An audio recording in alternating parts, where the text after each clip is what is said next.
or argument. Today's Top 5 Tuesday, on Tuesday, as usual, will be 5 real-life soldiers who make Rambo look like a pussy. No, not that kind of pussy before I get you thinking. Number 5. His name was Simon Hayaya. Hayaya. Okay, he led a fairly boring life in Finland, and after serving 1 year in the military, he became a farmer. Until he got a bit pissed off when the Soviets invaded his home country and decided to help out. Since the majority of the fighting took place in the forest, he figured the best way to combat the Russians was to sit in the forest and shoot them all day in 6 feet of snow and minus 20 to 40 degrees below zero, because he's that kind of guy. Of course, when the Russians heard their men were going down, it was all down to one guy with a rifle. They got fucking scared, and he became known as the White Death because of his white camouflage outfit, and they mounted whole missions just to kill this one guy. They started out by sending a task force to take him out. He killed them all. Tried to get another team of counter-snipers, which are basically snipers that are trained to kill snipers. He killed them all too. Credited kill count with his rifle was 542, and about another 100 more with his SMG. Everyone was either too dead or too scared to go near him. The Russians just carpet bombed everywhere they thought he might be. Supposedly, they hit the location right, and they got a hit on him. But he only tore his jacket because he didn't die, because he's the White Death. Finally, on March 6th, 1940, some lucky bastard shot him in the head with an exploding bullet. And when he was taken by the Russians, they explained that he had half of his face missing for about a week. In spite of coming down with nasty shot in the face syndrome, he was still very much alive and regained consciousness on May 13th. The exact day the war ended. Number 4. No, his name is actually Uganda Shiavyavad. And he was a member of an Italian, Italian Grenadier Battalion with a conflict in Pakistan in 1944. And their mission was to climb a big mountain called Tiger Hill and to neutralise 3 enemy bunkers at the top. But they thought they had to climb up a sheer rock face, so they decided who wants to volunteer to climb up this by themselves when there's a lot of machine gunners up there. And him being awesome, he volunteered. Yadrav, in spite of him being shot 3 times, kept on climbing, because he's awesome. One of the target bunkers opened fire with a machine gun. He ran towards a hail of bullets and pitched a grenade in the window and killed everyone inside.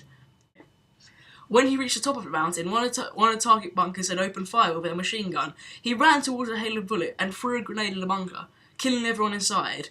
In the other bunker, he walked in, killed all the 4 men with his bare hands. Hey, what's it like to kill someone with your bare hands? Does that make me a psychopath? Probably. For his sheer balls, they awarded him the Padvira Shakha. Oh, this is not racist. Totally not racist. This award in India, you generally have to break the laws of reality to get it. 3. It's Jack Churchill. He was an Allied commander in World War II, also known as Mad Jack, or the ballsiest person in the whole damn war. He volunteered for commander duty, not actually knowing what it meant, but it sounded dangerous and therefore fun for him. He is also known for his great saying, "No officer who goes into action is dressed properly without his sword," and therefore carried a sword in battle. But it wasn't just any sword, it was a claymore. And that's not the kind of claymore I'm talking about, the ones in Call of Duty. And it's a massive sword. And he is actually known for capturing 42 Germans and a mortar squad in the middle of the night using only his sword. One day, Jack Churchill and his team were on a routine mission, and a mortar shell swung in and killed everyone who wasn't Jack Churchill. When the Germans found him, he was playing "Will Ye Not Come Back Again" on his bagpipes. Oh yeah, I forgot, he carried them next to his sword. Being sent to a concentration camp, he just walked out and left. They caught him again, sent him to a new camp, and he left again. Afterwards, he got back to Britain, and he demanded to go back out again. But, to his disadvantage, the war was over by then. Number 2.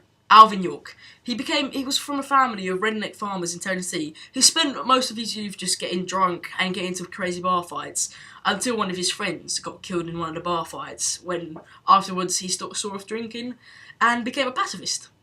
A year later, he was one of 17 men who was designated to sneak about and take out this fortified German machine gun bunker, but gunners spotted him and opened fire, tearing over 9 of the 17 men in pieces.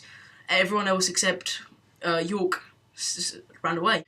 After killing 20 men or so, a German lieutenant got 5 guys together to take this guy out from the side. York pulled out his Colt 45, which only had 8 bullets, and killed all of them with it.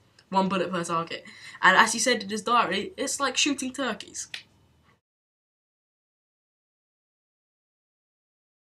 Number 1. Audrey Murphy. He applied for the Marines in 1942 at the age of 16, only being 5'5" tall, which is tiny. And so he applied for the Air Force, which laughed in his face, and so did the Marines. And then he went to the army. And they just thought, oh, we can use another person to take machine gun fire. So they sent him off to war. He was sent into France in 1944 when he saw a German machine gun crew who pretended they were surrendering, but then opened fire and killed his best friend. So he went mental, killed everyone like the Incredible Hulk. Did the Incredible Hulk kill anyone? I don't know. And killed everyone in a 100-yard radius with their own weapons. And then afterwards, everyone apologised for calling him Shorty. A year and a half later, this 5'5" kid with malaria got on an M10, which is a tank that was on fire, and hopped on a 50 cal machine gun. Usually, when these tanks are on fire, they exploded and killed everyone, but still. After getting into the tank, he kept going for about an hour shooting until he was out of bullets. And the M10 walked out, and the M10 exploded in the background, like in Mad Max, if anyone's seen that movie. So the American army just gave him every medal they could, 33 in total, but he had doubles of some. And yeah, he's just awesome. Top 5. I still don't have any dubstep for the end.